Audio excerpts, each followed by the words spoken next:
नमस्कार, आप देख रहे हैं सिटी हलचल न्यूज और मैं हूं मोहित।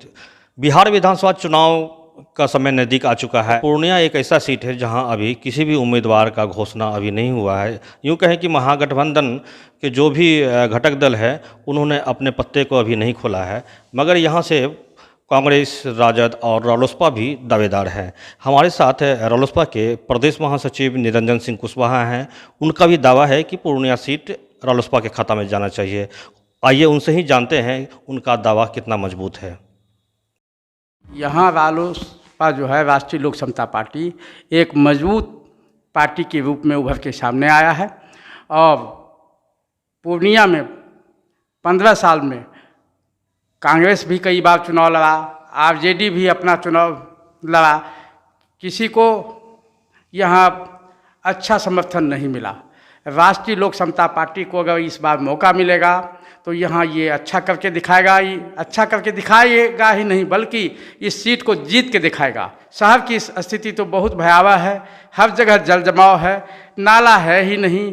ये 15 साल से 20 साल से यहाँ बीजेपी की प्रतिनिधित्व करता रहा है। लोग विधायक बन के जाते हैं, यहाँ कोई काम ही नहीं करता है, केवल अपना काम पर ही ध्यान देता है। आज साधारण व्यवसाय करने वाला खेमका आज अरबपति बन गया और पूर्णिया शहर गर्त में चला गया। शहर में चले जाइए, किधर भी चले जाइए, सब जगह आपको लगेगा बरसात में कि नर्क है। कहीं कहीं तो नाव चलाने की भी स्थिति आ जाती है।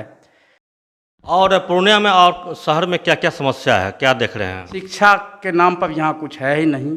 जितने भी शिक्षा माफिया लोग हैं, ये शिक्षा को माफिया कवन में बदल दिया है।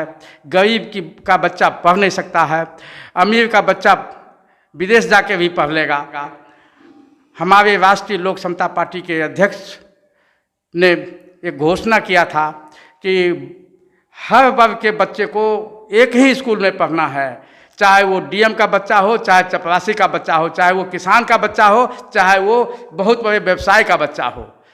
जिसके चलते उन्होंने अपना मंत्रिमंडल से भी त्यागपत्र दे दिया, क्योंकि उनकी बात बीजेपी की सरकार में जो ओहदे पे थे नहीं सुना। तो उन्होंने कहा तब इसमें रह के क्या होगा, अपने आप को उसने कुर्बान कर दिया। और आज भी शिक्षा के लिए उन्होंने गांव-गांव, घर-घर रैलियां कर रहे हैं, हर घर-घर में जाके बोल रहे हैं कि बटन दबाने का पहला अधिकार शिक्षा में हो सुधार।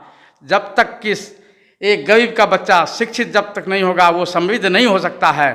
ये लेके शिक्षा बहुत जरूरी है, शिक्षा का सुधार होनी चाहिए।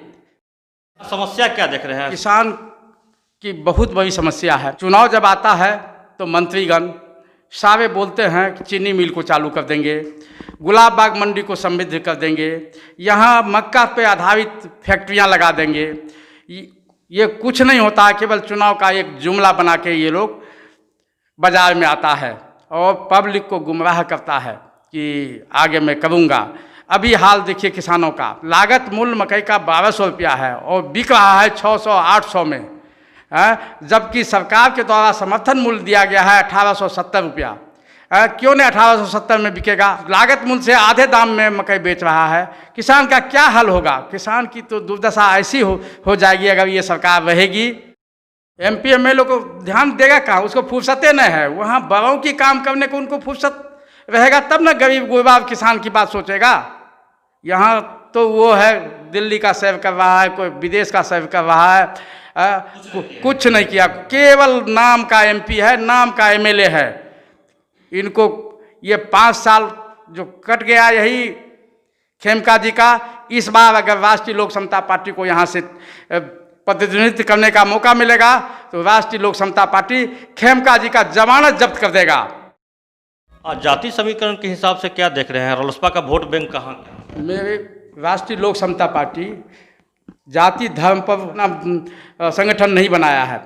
मेरा राष्ट्रीय लोक समता पार्टी के राष्ट्रीय अध्यक्ष हैं, वो जाति धर्म विशेष पर नहीं चल रहे हैं। वो सभी को साथ में लेके, गरीब गुरबा छोटा मोटा सभी को साथ लेके चल रहे हैं। लेकिन फिलहाल में अभी पूर्णिया में देहाती क्षेत्र से, जैसे आप हरदा, जैसे आप बेलोई साइड, इस सब साइड में एक मांग उठा है कि 1700 वोटर वाला यहाँ का विधायक बने और 3 लाख वोटर वाला रोड पे टहले।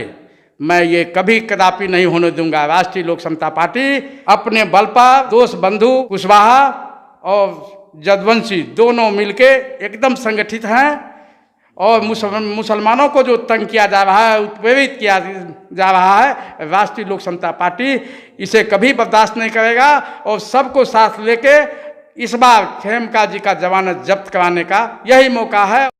मेरी तैयारी, हर बूथ पर 25-25 सदस्य का एक कमेटी बना है, 100 आदमी का हर बूथ पर मेंबर बना है। इस लॉकडाउन में भी गांव-गांव, घर-घर जाके हमारा कार्यकर्ता सभी से भेंट किया है, सभी को समझाया है कि अब मौका है, इस मौका को नहीं चूकना है। अगर चूक गए तो फिर सब 5 साल तक आप फिर उसी खेमका की झोली में चले जाएगा। इसलिए के सब दिन हमको धोखे में रखा, गुमराह करके रखा, हमसे वोट लिया लेकिन हमारा एक भी काम नहीं किया, गरीबों का काम नहीं किया। अभी बगल में देख लीजिए, रजनी चौक से आप लाइन बाजार, रोड 2 साल भी नहीं हुआ बना हुआ, सब टूट गया। जिला स्कूल की वही हाल है। यहाँ होता क्या है कि टेंडर हुआ, सारे कमीशन जा रहा है विधायक जी को, MP साहब को, सरकार के जो नुमाइंदे हैं वहाँ भ्रष्टाचारी भरा हुआ है, केवल कमीशन पे काम होता है, काम पेपर पे हो गया, केवल काला कर दिया गया रोड, काम एकदम नहीं हुआ। मैं कहता हूँ कि ये मौका है, इस मौका को अगर आप गंवा दीजिएगा तो फिर आप पछताइएगा 5 साल। भारत माता के चरणों में खड़े निरंजन ये कहते, उठो किसानों और मजदूरों, अपनी ताकत को पहचानो, हुए बहुत दिन तुमको सोते, यह भारत वर्ष तुम्हारा है। मैं निरंजन सिंह कुशवाहा, प्रदेश महासचिव, बिहार, राष्ट्रीय लोक समता पार्टी।